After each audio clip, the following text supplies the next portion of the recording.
The question is, what happens after we die? What happens after death? So when we ask the question, what happens after we die, we have to remember, who is this we? The we is composed of two parts, our body and our soul. We first became alive. We first became alive when God took lifeless dust and breathed the breath of life into it. What is death? Death is simply the removal of our soul from our body. That's all death is. Death is the departure of our soul from our body. Life was the implanting of the soul into our body. Death is the removal of the soul from the body. Our souls, of course, being spiritual, continue to exist after our bodies return to the earth. King Solomon wrote in the book of Kohelet, in Ecclesiastes chapter 12, verse 17, "The dust will return to the ground as it was, and the spirit will return to God who gave it." Now, it's very hard, and I appreciate this, for people to imagine what this means. What does it mean that our soul continues to exist? What is that like? And I think many people have a hard time believing in the afterlife precisely because they can't imagine what existence is without a body. It's a famous book, Gesher HaChaim, which speaks about death and mourning. And he tells a famous parable of two twins in a uterus, two twins that are about to be born.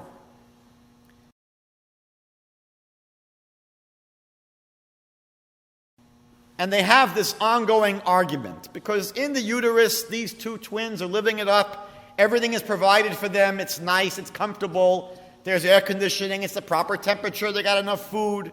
Everything is beautiful. But then they begin to wonder, so what's next? What happens if we have to leave this place? So one of the twins happens to be very optimistic and says, I am sure that after we leave this place, we're going to go to an even better place. And the other one says, you're a fruitcake. What are you talking about? After this, you evaporate, you disintegrate, you come to an end, you're finished.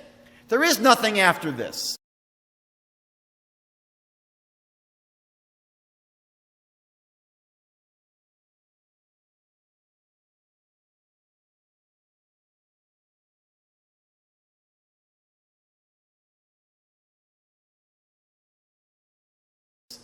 And back and forth, they argue that back and forth, obviously, who's going to know?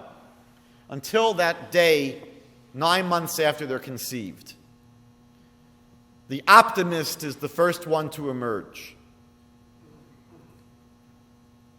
The attending doctor picks up the baby, slaps it in the tuchus.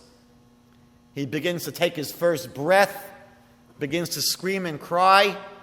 And his brother in the uterus says, I was right. I knew it.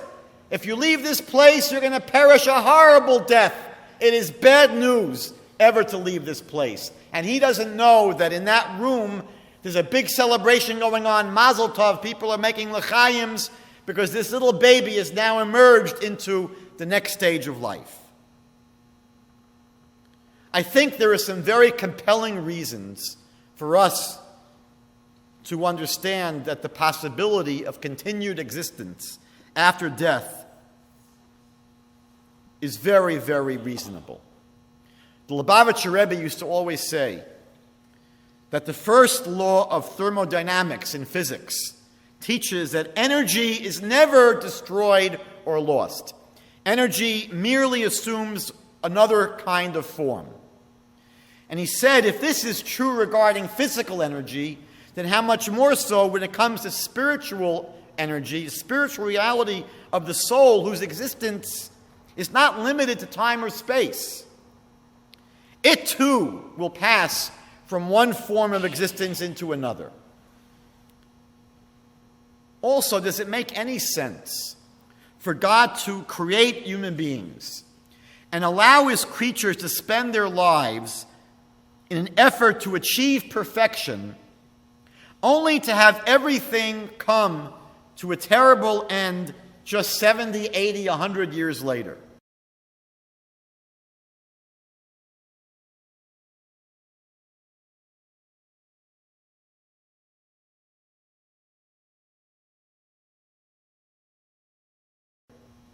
What would be the point? Also, there's so much injustice in this world.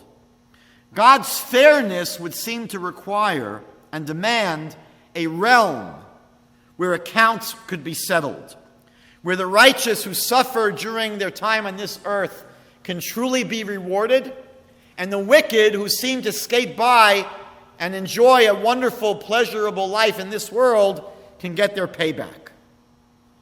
Now, in recent times, many of you are aware of the fact that there's been a tremendous amount of research into near-death experiences. These are people who were pronounced clinically dead. Their brains didn't register any activity. Their hearts stopped beating. Their senses ceased to register any stimuli. Yet these people who were pronounced clinically dead could later recount exactly what happened in the rooms where their bodies laid after they were pronounced dead. They could tell who came in and out of the room. They could recount exactly what was said and conversed about in front of them and as they laid there dead. In the 20th century, Elizabeth Kubler-Ross and Raymond Moody did studies of countless people, not just in North America, countless people throughout the entire world, all reporting very similar experiences of what happened after they were pronounced dead. There's a pediatrician from Seattle, Dr. Melvin Morse, who studied children who had survived cardiac arrest. And he concluded that their near-death experiences were not due to the taking of drugs or cultural conditioning. In one of his studies, there was a child who was pronounced dead that reported afterward that they had traveled out of their body and went home from the hospital and described exactly what their family members were wearing, what exactly they were doing, what video games his brother was playing on the computer. And all of these observations were later confirmed to be accurate. As well, countless people who never died, people in this room, I'm sure, report having had very clear and dramatic encounters with their loved ones who had died. They either came to them in dreams or appeared to them in apparitions. Some of these incredible stories can be found in a recent book published by Yitta Halberstam and Judith Leventhal called Small Miracles from Beyond, published in 2014. If I had time, I would share some of these stories with you. They would absolutely blow your minds.